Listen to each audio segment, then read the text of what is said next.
पिछले 4-5 दिन से सोशल मीडिया में और न्यूज़ चैनल्स पर, प्रिंट मीडिया में हंगामा है रामदेव को लेकर के। मान लिया रामदेव 545 की जड़ी बूटी खिला करके इस दुनिया के सबसे रईस आदमी बिल गेट्स या बफेट को पीछे छोड़ देंगे। इस प्रकार का हंगामा किया जा रहा है।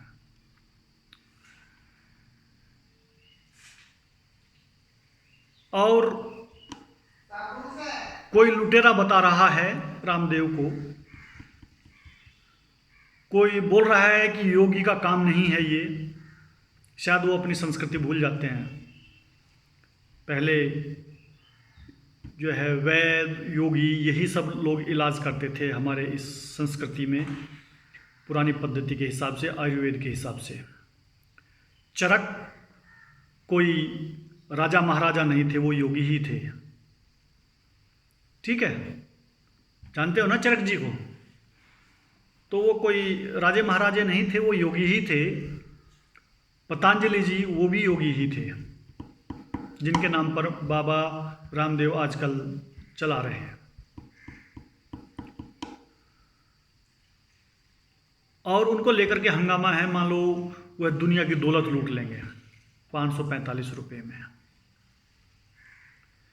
परंतु हमारे देश के नागरिकों को और इस देश की सरकार को और प्रदेशों की सरकारों को वह अस्पताल नजर नहीं आए जो खुलेआम लाखों लाखों रुपए के पैकेज की घोषणा कर रहे हैं कि आइए 5 लाख रुपए का पैकेज है, हम आपका कोरोना का इलाज करेंगे। मेरी समझ से परे है कि इन प्राइवेट हॉस्पिटलों के लिए कोई क्यों नहीं चिल्लाया।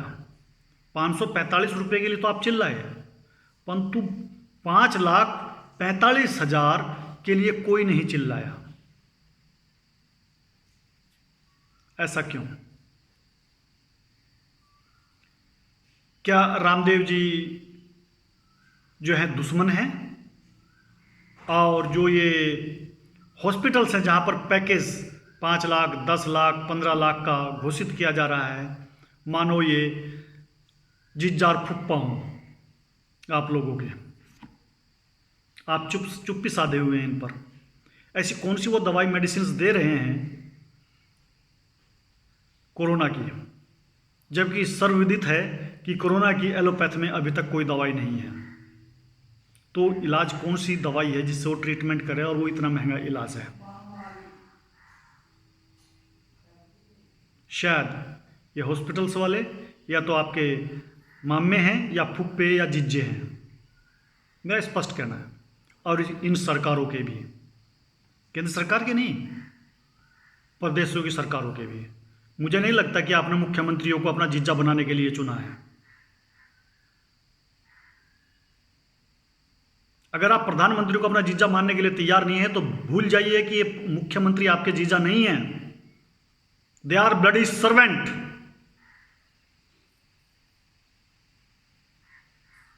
जो आपके नौकर हैं वो आपका लुक आफ्टर नहीं कर रहे हैं सही से, इंक्लूडिंग पीएम। बिकॉज पीएम महोदय बोलते हैं कि आप काढ़ा पीजिए। किस चीज़ का भाई?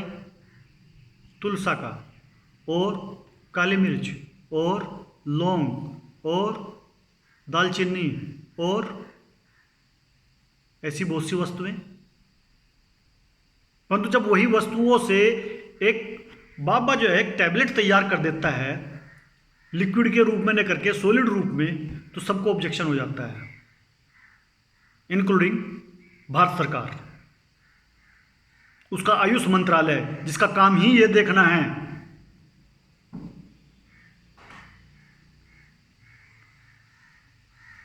आयुष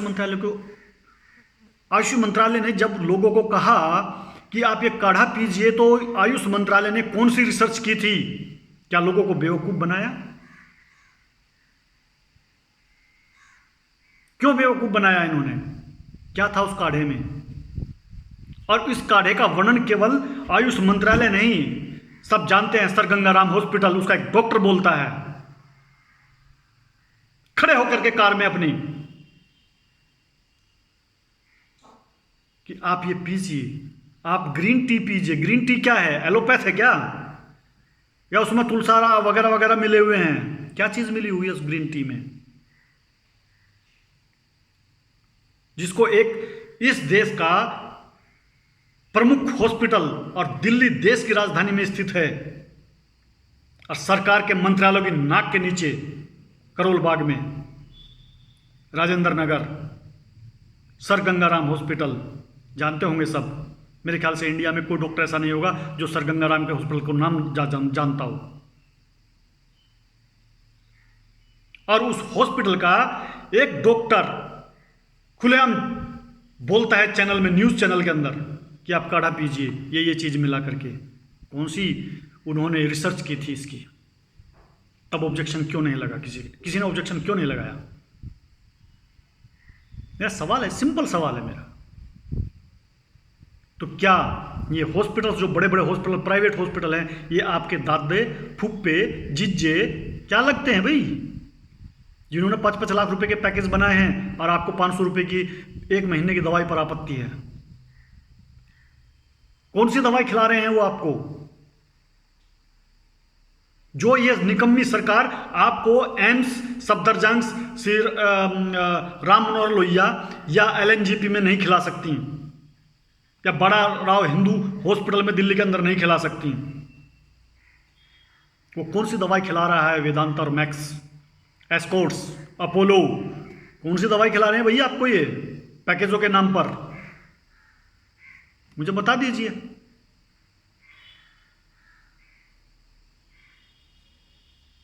इस मानसिकता को छोड़िए।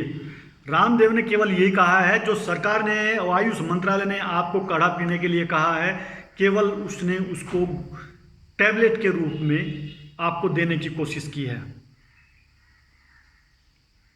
और जब आप उस काढ़े से स्वस्थ रह सकते हैं, आप उससे स्वस्थ हो सकते हैं, तो 100% है कि आप उस टैबलेट से भी स्वस्थ होंगे।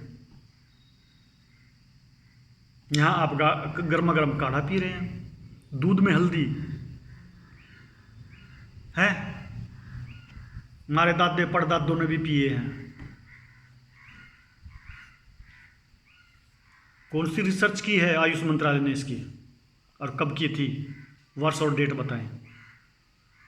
पूछिएगा सरकार से, इस निकम्मी गूंगी बहरी सरकारों से पूछिएगा कि ये आपने काढ़ा किसके कहने पर और कौन सी रिसर्च पर बोला है। और ये चीज़ उनके आयुष, जो आपका आरोग्य ऐप है, उसके ऊपर वीडियो अपलोड है ये, कि काढ़ा पीजिए, ये मिला करके पीजिए, आप स्वस्थ रहेंगे, आपकी इम्यूनिटी बढ़ेगी। और मैं बता दूं, आयुर्वेद में कभी भी किसी भी बीमारी का इलाज कोई भी दवाई नहीं करती है। वह दवाई केवल शरीर को इस लायक बनाती है कि वो बीमारियों से लड़ सके और उसको समाप्त कर सके, न कि वो बीमारी को समाप्त कर सके। मेडिसिन कभी भी उसकी, इसीलिए उसका कई बार आयुर्वेदिक दवाइयों का इफेक्ट महीनों महीनों में नजर आता है। 1-1, 1.5, 2-2 महीने लग जाते हैं उसका असर आने में, कि हाँ आराम अब होना शुरू हुआ है। आपको एक वो इंसान लुटेरा नजर आ गया जो 500 रुपये में, 550 रुपये में आपको दवाई देना चाहता है, जो कि आप रास्ते में चलते हुए भी ले सकते हैं, ठीक है, परंतु आपको 5-5 और 10-10, 15-15 लाख रुपए के लुटेरे नजर नहीं आए। आपको लाना था आप पर, और लाना था आपकी मानसिकता पर। सालों आप घंटे हो, आपको कोई भी आए बजा करके चला जाए, साले पिछवाड़े ही चाटते रहना तुम सब इनके। Thank you and bye bye.